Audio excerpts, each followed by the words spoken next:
দাদু গেলে কই? দাদুরে পিছাইতে হইবে। তুমি একটু জোরে চালাও তো ভাই, দাদুরে খুঁজে বের করতে হইবে। দাদু আমার সর্বনাশ করিয়া লাইছে।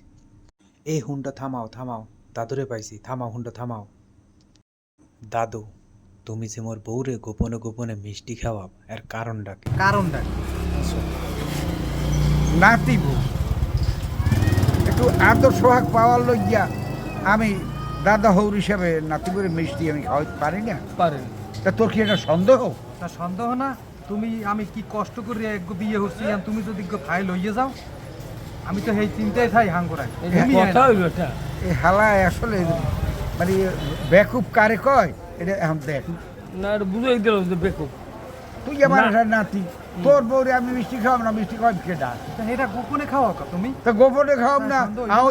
আওই দিয়ে খাওয়ালে আমার আর 5 কেজি নেবো। তোর গোষ্ঠীতে তো মানু একা না।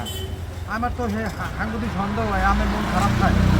আমি অনেক শখ করে বিয়ে। ওই যে ভালো আছে বউ আমার বাড়ি থাকবে সত্যি দেখ।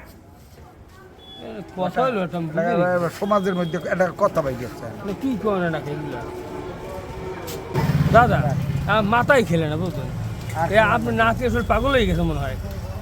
নাতির খাওয়াবেন, খাওয়াবে কেন বুঝি নেই কিছুগুলো।